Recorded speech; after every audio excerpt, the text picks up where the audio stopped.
Un viaje sin distancia, por Robert Schoch. Séptima parte. Helen relataba estas experiencias a Bill y a su marido a medida que le sucedían. A Louis, como a Helen, toda esta situación le producía mucha ansiedad, por lo que simplemente dejó de contarle lo que le pasaba.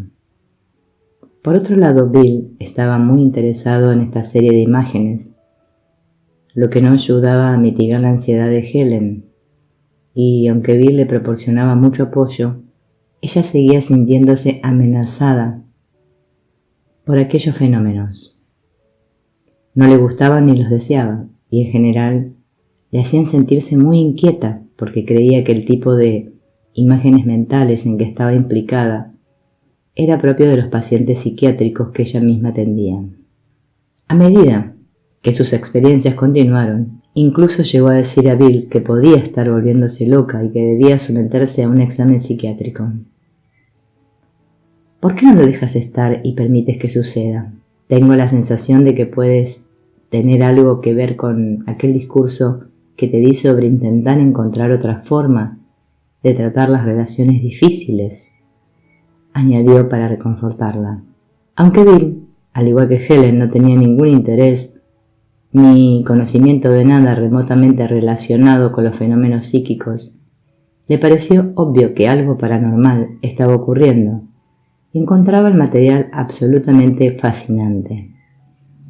Por otro lado, una de las cosas que más le molestaba a Helen era la idea de que todo aquello podría tener algo que ver con lo psíquico, una idea que le aterrorizaba particularmente, aunque lo único que sabía sobre lo psíquico era que el conocido profesor de psicología, Dr.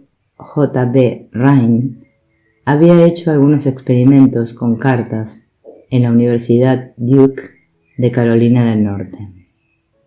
Dada su naturaleza inquisitiva y con el fin de reunir tanta información sobre el tema como le fuera posible para comprender el fenómeno, Bill comenzó a buscar libros sobre los fenómenos psíquicos. Uno de los primeros que leyó fue la biografía de Edgar Cayce, considerado el mayor psíquico de América. Este había muerto en 1945 después de haber vivido una serie de experiencias inexplicables racionalmente durante casi 40 años.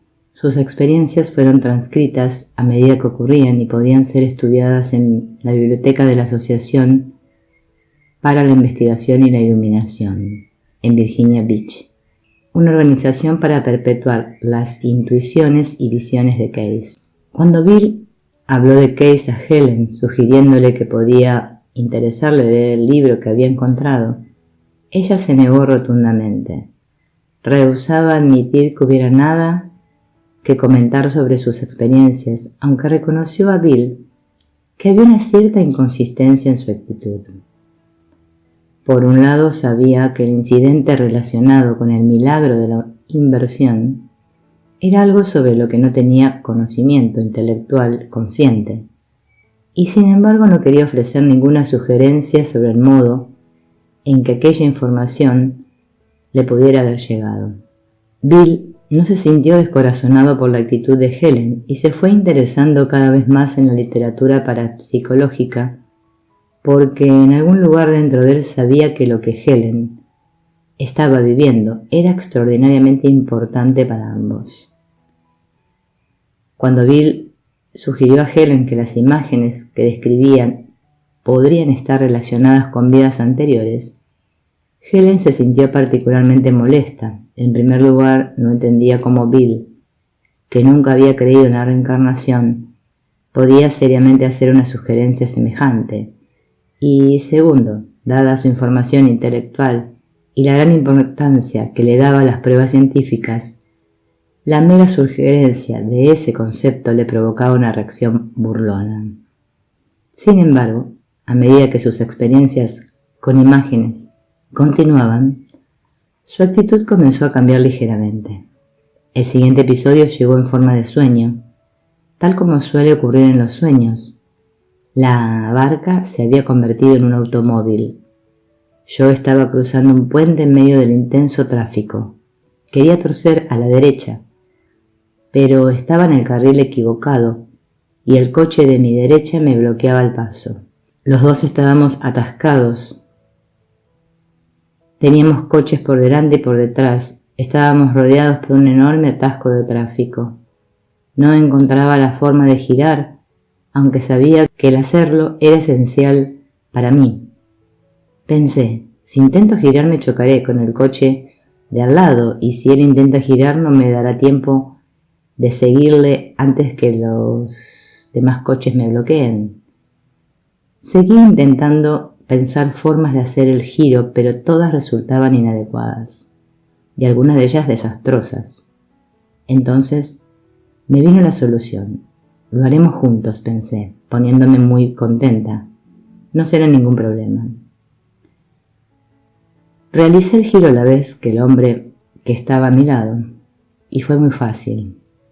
Es divertido, nunca lo había pensado antes, me dije a mí misma, según desaparecía la imagen.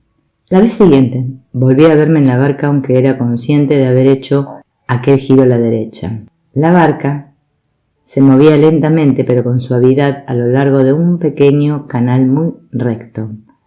Había justo la brisa suficiente para impulsar a la barca en su movimiento. A ambos lados del canal se alineaban hileras de viejos y hermosos árboles y verde hierba rodeada de flores. Me pregunto si habrá un tesoro escondido por aquí, me dije a mí misma fantaseando. No me sorprendería que lo hubiera. Entonces me di cuenta de que en el fondo de la barca había un palo largo con un gancho en el extremo. Justo lo que necesitaba, pensé hundiendo el gancho en el agua y sumergiendo el palo cuanto pude. Algo muy pesado quedó enganchado y lo hice con dificultad. Era un viejo cofre de madera carcomida con la base cubierta de algas. Conseguí subirlo a la barca y lo abrí entusiasmada. Sufrí una amarga decepción, pues esperaba hallar joyas o monedas, pero solo había un gran libro negro. La cubierta del libro era como las cubiertas de las carpetas que se utilizan para mantener sujetos papeles o manuscritos. En el lomo estaba escrita con letras de oro la palabra Escolapius. La palabra me era familiar, pero no recordaba su significado. Al buscarla, hallé que es el nombre del dios griego de la curación. A la semana siguiente volví a ver el libro un par de veces. La primera vez con un collar de perlas a su alrededor, y la segunda fue en un sueño en que una cigüeña volaba sobre algunos pueblos y al preguntarme qué importancia podía tener eso, oí una voz silenciosa que me dijo: «Mira lo que transporta la cigüeña». Miré y vi que en el pañuelo no llevaba un bebé como era de esperar, sino un libro negro. La única diferencia era que éste llevaba una cruz dorada en la tapa. La voz me dijo: «Este es tu libro». Ni Bill ni yo supimos el significado del libro hasta mucho más tarde. Aunque la idea de la reencarnación me repugnaba especialmente, era claro que las imágenes que veía parecían relacionarse con recuerdos de mí misma en distintos momentos y lugares. Expliqué a Bill que estas escenas representaban el clásico simbolismo onírico con que cualquier psicólogo clínico está familiarizado. Sin embargo, debo admitir que a medida que estas imágenes continuaban, mi dogmatismo respecto al tema mostraba signos, aunque muy leves, de ceder. Observaba estas imágenes retrospectivas como una espectadora, aunque no dudaba de que las figuras me representaban a mí misma. En una de las primeras escenas vi una muchacha delgada y frágil en un opulento salón francés. La época debía ser de los mediados del siglo XVIII. La muchacha, que vestía de blanco, estaba tocando un instrumento musical parecido a un arpa en medio de una reunión de señoras y caballeros magníficamente vestidos que parecían ser los invitados a un banquete. La joven tenía como mucho 18 años y evidentemente estaba enferma. «Es demasiado frágil», me dije a mí misma. «No vivirá otro año más, solo puede desaparecer». Es un error. No lo va a conseguir. Un mayordomo espléndidamente vestido salió y cerró la puerta del salón. Y la muchacha desapareció, y poco después vi una vaga imagen de ella en la que era algo mayor que en la anterior, y yacía en el suelo cubierto de paja en la habitación sin ventanas de una prisión. Sus brazos estaban fuertemente atados y sus pies estaban encadenados al suelo. La época debía ser entre los siglos XII y XIII, y tuve la idea de que la muchacha era ejecutada al final. Algunas de las imágenes siguientes me mostraron la imagen de una monja aparentemente ubicada en distintos países y épocas.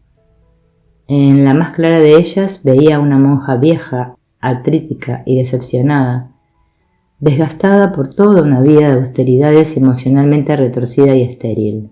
Caminaba por el pasillo lateral de una iglesia inmensa y muy bella, con un sorprendente parecido a la catedral de Notre Dame en París.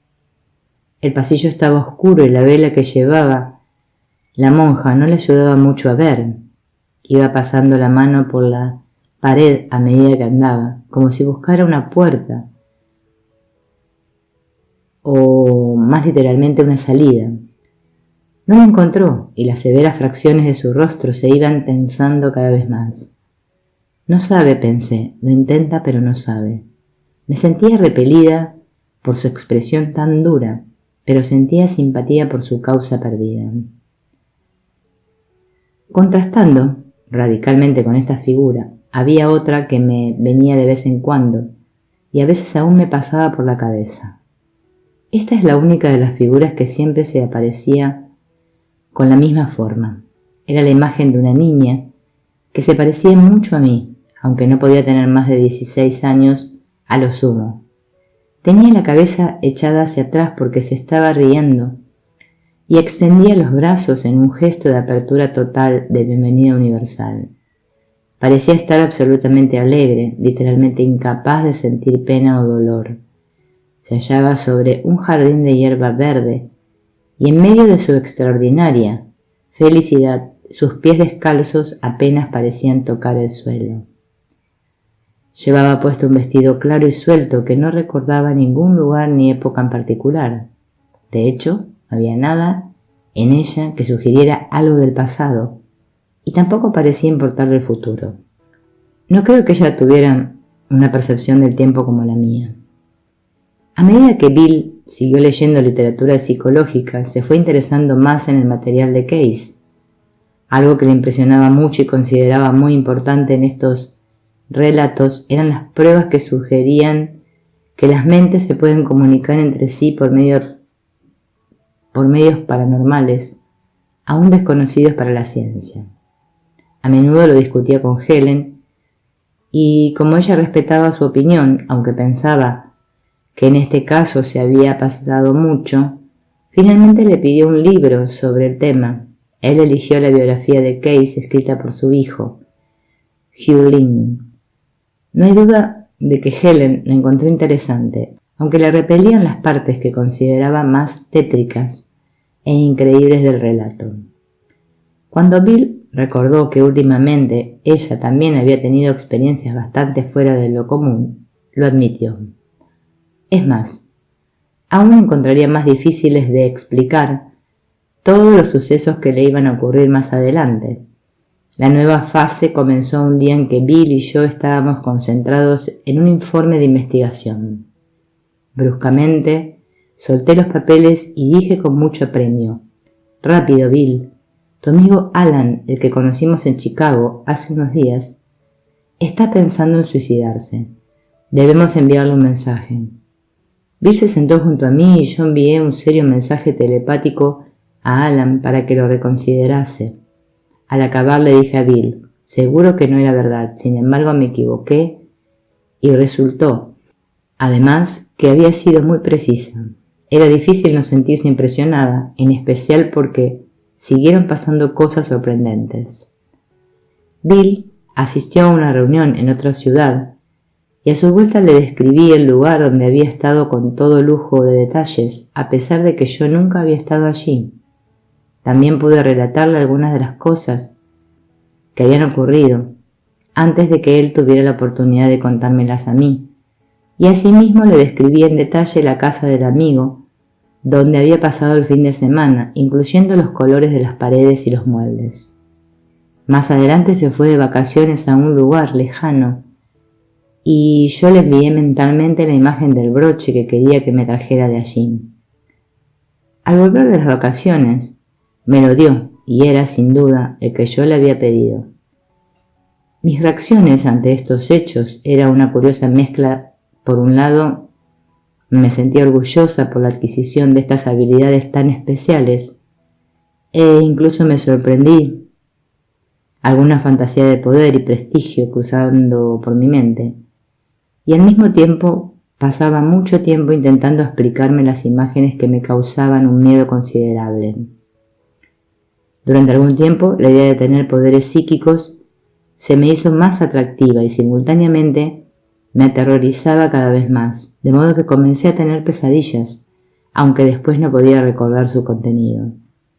A medida que la lista de sucesos sorprendentes iba en aumento, no podía superar un cierto sentimiento de maldad e incluso de brujería que asociaba con ellos. El orgullo y la ansiedad se mantenían al mismo nivel, y aunque ésta iba en aumento, también tenía al mismo tiempo una sensación de autoensalzamiento.